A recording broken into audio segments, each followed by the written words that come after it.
네, 봉독한 말씀입니다. 베드로후서 1장 12절부터 21절까지 말씀을 통해서 성도의 삶에는 믿음의 흔적이 남는다. 성도의 삶에는 믿음의 흔적이 남는다라는 제목으로 은혜를 나누도록 하겠습니다. 뒷모습이 아름다워야 진짜 아름다운 사람입니다. 인생은 만남과 헤어짐의 연속입니다. 만남의 예절도 중요하지만 헤어짐의 예절도 중요합니다. 앞모습도 아름다워야 하지만요, 뒷모습도 아름다워야 합니다. 이런 내용을 잘 드러낸 시가 있는데요, 지난주와 마찬가지로 시 한 편을 또 소개해 드리도록 하겠습니다. 방우달 시인의 서투른 새, 노련한 새라는 시입니다. 떠날 때를 보면, 떠나고 난 후에 보면 떠난 새가 제대로 보인다. 서투른 새는 나뭇가지를 요란하게 흔들고 떠난다. 떠난 후 가지가 한참 흔들린다. 노련한 새는 가지가 눈치채지 못하게, 모르게 흔적도 없이 조용히 떠난다. 떠나가도 늘 앉아있는 듯한 착각 속에서 가지에게 포근한 무게를 느끼게 한다. 저와 목사님이 아주 좋아하는 TV 프로그램이 하나 있습니다. 백종원의 골목식당입니다. 재밌는 거는 저나 목사님이나 둘 다 TV를 안 본다는 것입니다. 심지어 목사님 사택에는 TV가 없습니다. 그런데 둘 다 이 프로그램을 좋아한다는 거예요. 아무래도 좀 맛있는 음식들이 나오니까 좋아하는 것 같습니다. 이 골목식당을 보면요, 이제 백종원 씨가 여러 식당을 방문해서 문제점을 해결합니다. 방송을 보면 이제 음식의 문외한인 제가 봐도 저 식당은 대체 무슨 자신감으로 저렇게 장사하나, 저기는 절대 가면 안 되겠다라는 생각이 드는 식당들이 많다는 거예요. 위생도 엉망이고 준비도 어설픕니다. 맛도 그때그때 기분에 따라 다릅니다. 그런 식당이 신기하게도 이제 백종원 씨 손길만 닿으면 다 맛집으로 바뀐다는 것이에요. 근데 문제는 그게 오래 가지 않는다는 것입니다.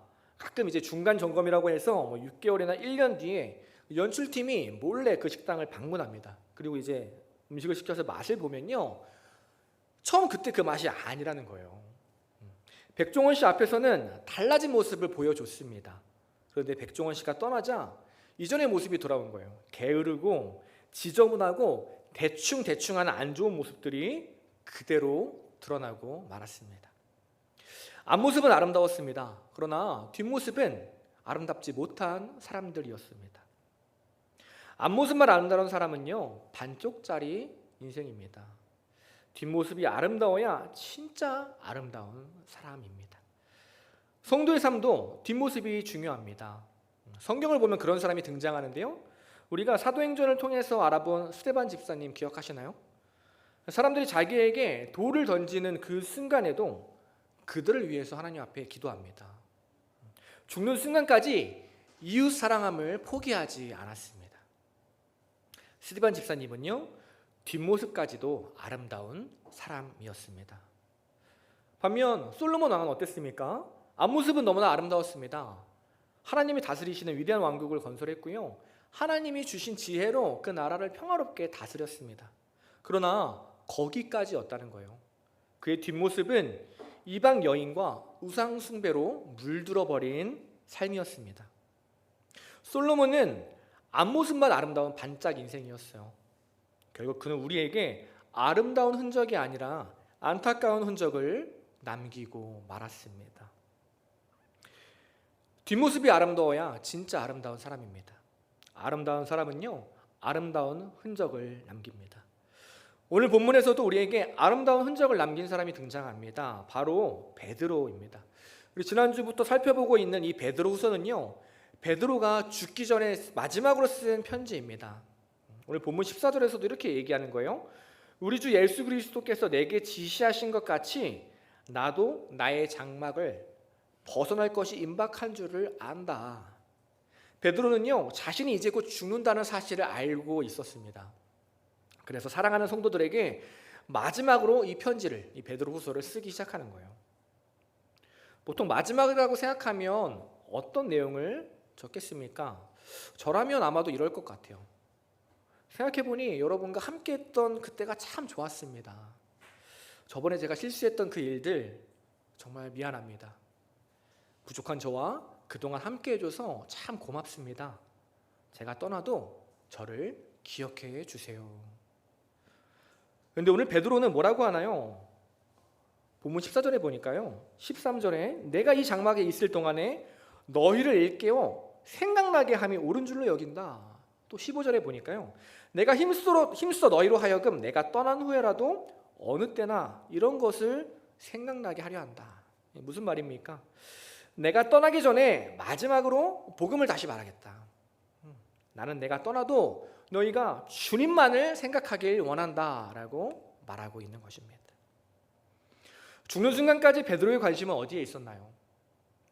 나에게 있는 것이 아니라 하나님에게만 있었습니다.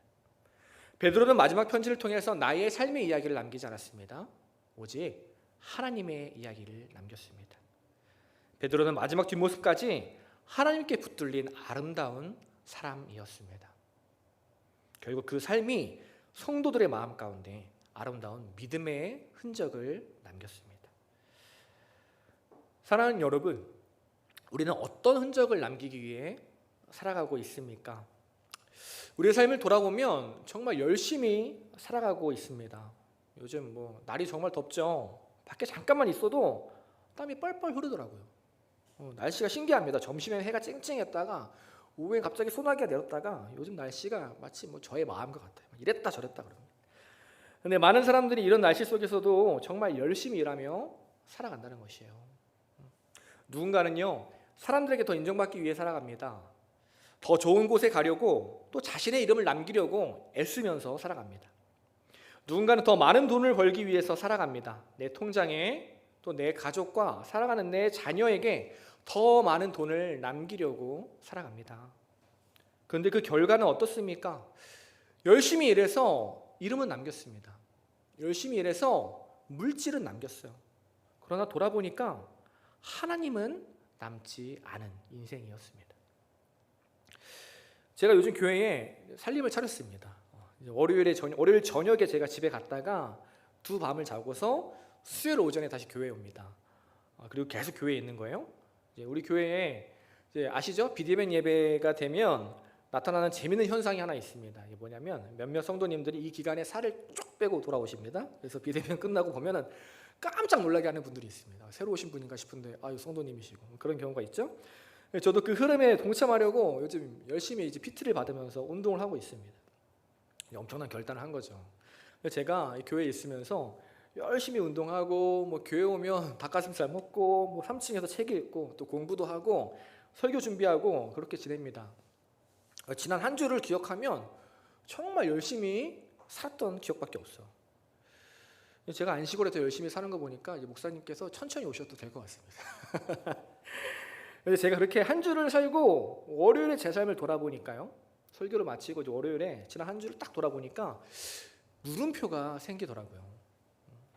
열심히 운동하고 열심히 공부하고 열심히 설교 준비해서 건강 남고 지식이 남고 설교는 남았는데 근데 과연 내 삶에 하나님은 남아있는가? 지난 한 주 동안 저를 만나고 저와 대화한 사람들에게 과연 나는 믿음의 흔적을 보여주었는가? 다시 저의 삶에 질문했을 때 저의 대답은요, 부끄럽게도 아니요 였습니다. 앞모습은 그럴듯해 보입니다. 그러나 뒷모습은 믿음의 흔적을 남기는 아름다운 삶이 아니라 나의 흔적만 남겼던 안타까운 삶이었다는 것입니다. 사랑하는 성도 여러분, 우리의 삶에는 지금 어떤 흔적이 남아 있습니까? 사랑하는 우리 가족들에게 지금 나는 어떤 흔적을 남기며 살아가고 있습니까? 내가 있던 그 자리, 내가 머물렀던 그 자리, 나의 뒷모습에는 하나님이 남아 있습니까? 아니면 성공과 물질, 쾌락과 미움만이 남아 있습니까? 호랑이는 죽어서 가죽을 남긴다고 합니다. 사람은 죽어서 이름을 남긴다고 하죠. 그러나 성도는요, 죽어서도 믿음을 남깁니다. 저는 우리 모두가 세상은 조금 몰라줘도, 세상에선 조금 부족해도 이 믿음의 흔적만은 풍성하게 넘쳐나는 삶이 되기를 간절히 소망합니다. 사랑하는 우리 가족들에게, 우리 자녀들에게 다른 것들보다 이 믿음의 유산을, 이 믿음의 흔적을 풍성하게 남겨주는 우리 사랑의 교회 모든 성도님들 되기를 간절히 소망합니다.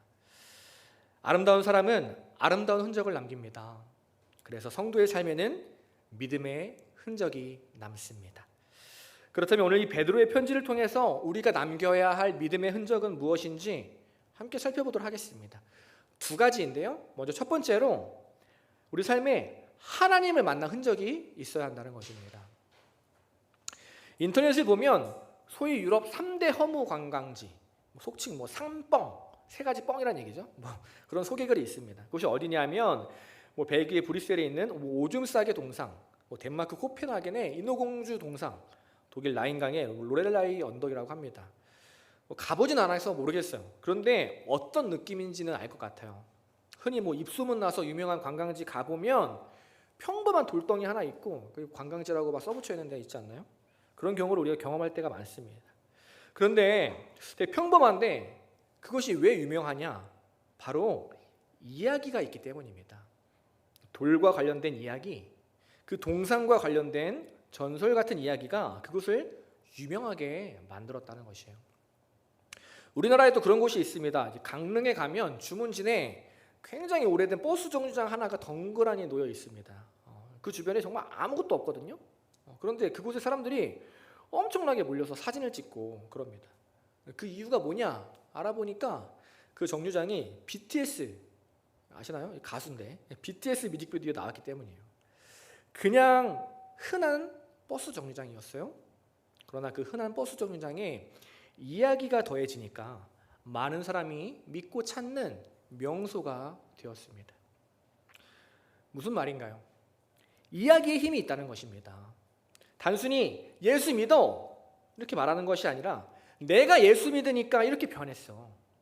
내가 예수 믿으니까 너무 행복해. 하나님을 만난 나의 흔적들, 하나님을 만난 나의 이야기에 힘이 있다는 것입니다. 오늘 본문에서도 그렇게 말하고 있습니다. 16절인데요. 우리는 주 예수 그리스도가 영광 가운데 오실 것을 여러분에게 전했습니다. 그것은 누군가가 지어낸 근사한 이야기가 결코 아닙니다. 우리는 그분의 위엄 있는 모습을 우리 눈으로 직접 보았습니다. 말하고 있는 거예요. 오늘 베드로는 복음을 그냥 믿어라, 그냥 붙들어라 말하고 있지 않습니다. 대신 이렇게 말합니다. 복음은 우리가 경험한 이야기다. 하나님과 함께 했던 내 삶의 흔적을 너희가 이미 보지 않았냐? 우리가 함께 하나님을 경험하지 않았냐? 그 이야기를 기억해라. 잊지 말아라. 기억하고 잊지 말아라. 우리에게 말하고 있는 거예요. 하나님을 만난 흔적들을 붙들라고 말하고 있습니다. 왜 하나님을 만난 흔적이 중요합니까? 신앙생활은 스펙이 아니라 하나님과의 관계이기 때문이에요. 아무리 신앙생활 열심히 하고 오랜 기간 봉사해도요, 하나님을 만난 흔적들이 없다면 그 삶은 점점 메말라 갑니다. 삶이 힘듭니다. 넘어지게 돼요. 반대로 교회 다닌 지 얼마 안 되고 봉사한 적 없고 내가 헌금을 많이 못한다고 해도요, 내 삶에 하나님을 만난 이야기가 있다면, 하나님을 은혜를 경험한 내 삶의 이야기가 있다면 생명력 있고 아름다운 삶이 된다는 것입니다. 오랜 기간 교회를 다니던 한 청년이 있었습니다. 부모님도 교회를 다니고요, 자신도 어릴 때부터 열심히 봉사를 했습니다. 그런데도 그 삶이 행복하지 않더라는 거예요. 열심히 교회는 다녔는데 자신의 삶은 늘 불행하다고 느꼈습니다. 그런데 청년이요, 어느 순간에 말씀을 듣고 내가 하나님을 믿지 않는다는 걸 깨달았어요. 충격이죠. 굉장히 오랫동안 교회를 다니고 열심히 봉사를 했는데도 내가 하나님을 믿지 않는구나 라는 것을 깨달았대요. 그 이후로 하나님을 만나기 위해서 노력하며 애쓰기 시작합니다. 주일뿐만이 아니라 매일의 삶 속에서 하나님을 만나기 위해 노력하기 시작합니다. 그때부터 그 청년의 삶이 조금씩 달라지는 거예요. 남이 만난 하나님이 아니라 내가 만난 하나님을 경험하기 시작합니다. 그리고 작은 믿음의 흔적들을 남기기 시작했어요. 결국 그 청년 어떻게 되었냐고요? 하나님을 모르던 불행한 인생에서 하나님을 나누는 행복한 인생으로 변화되었습니다. 세상에서 행복하다고 말하는 사람들의 공통점이 있습니다. 나 참 행복해 라고 말하는 사람들의 공통점이 있다는 거예요. 그것이 뭐냐 했더니 나만의 특별한 이야기가 있다는 것입니다. 나만의 이야기가 있는 사람들 자신의 삶을 행복하다 말합니다. 성도가 세상에서 행복하게 살아가는 이유가 무엇입니까? 하나님과 함께했던 자신만의 특별한 이야기가 있기 때문입니다. 하나님 때문에 깊이 고민하고 나의 모든 열정을 드렸던 흔적이 있는 사람, 하나님 때문에 눈물 흘리면서 이웃을 사랑했던 흔적이 있는 사람, 하나님과 이웃을 위해서 피 같은 돈 기꺼이 기쁨으로 내놓은 흔적이 있는 사람, 이런 이야기가 있는 사람은 행복한 사람입니다. 그런 사람을 보면서 하나님은 너의 삶이 참 아름답다 말씀하십니다. 십자가에서 예수님을 만나고 회개하고 구원받은 강도가 있습니다. 우리는 그 강도를 부러워할 때가 되게 많아요. 그처럼 내 마음대로 살다가 마지막에 예수님 만나서 구원받았으면 좋겠다 이렇게 얘기할 때가 많습니다. 그러나 그 삶이 정말 부러운 삶일까요? 우리는 그 강도의 삶을 보고 어느 누구도 아름답다고 말하지 않습니다. 그 이유가 무엇이에요? 예수님과 함께했던 그 삶의 이야기가 없기 때문이에요. 예수님과 동행한 그 삶의 경험이 없기 때문입니다. 오늘 베드로의 삶이 아름다운 이유는 무엇입니까? 우리가 잘 알듯이 베드로는요, 실수가 많은 사람이었어요. 날마다 넘어지고 실패하고 예수님을 떠나갔던 사람입니다. 누구보다 연약한 사람이었어요. 그럼에도 불구하고 그는 포기하지 않았습니다. 끝까지 예수님을 붙들고 예수님과 동행하였습니다. 예수님과 함께한 이야기가 그의 삶을 아름답게 만들었습니다. 사랑하는 여러분, 하나님과 함께하는 사람은요, 아름다운 사람입니다. 하나님을 만난 이야기가 있는 사람은 행복한 사람입니다.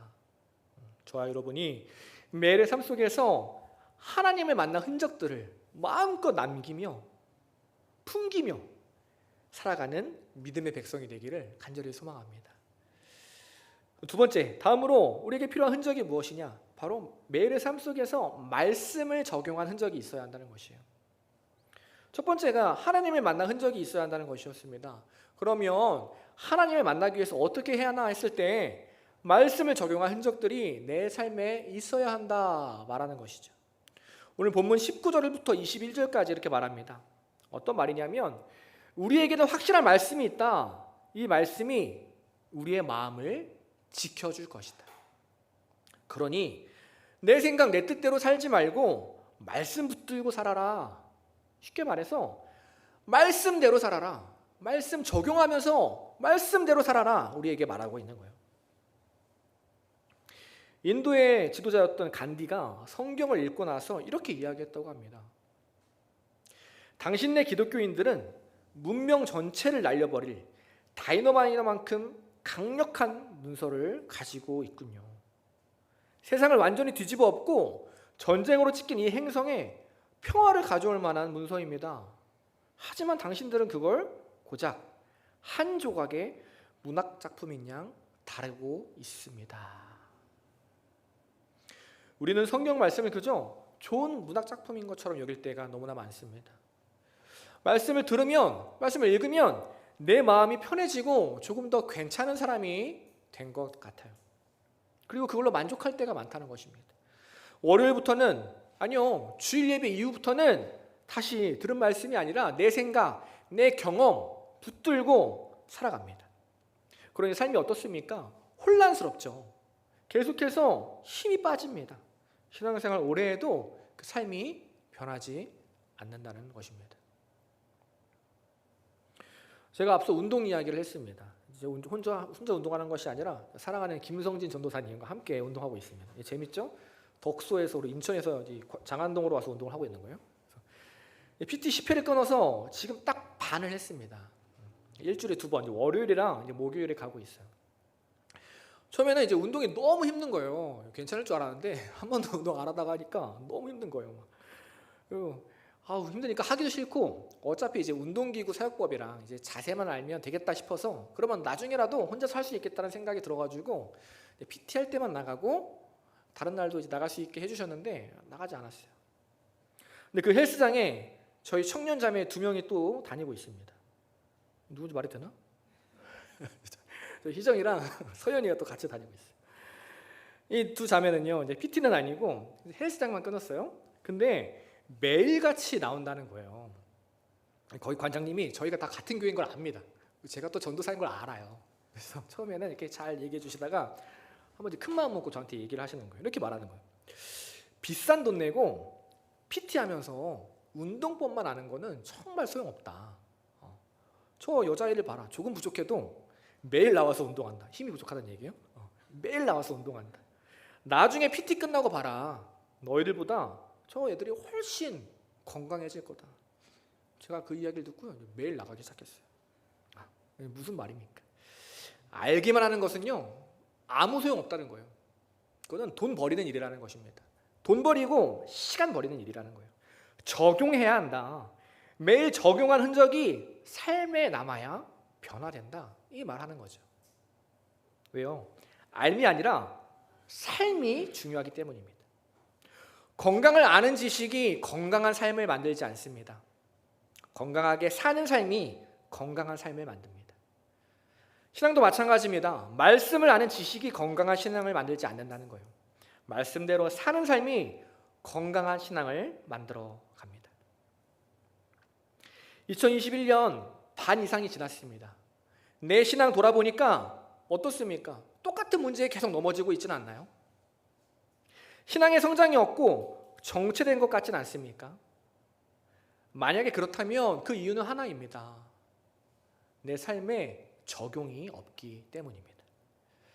그 사람은 신앙의 근육이 하나도 없는 사람이에요.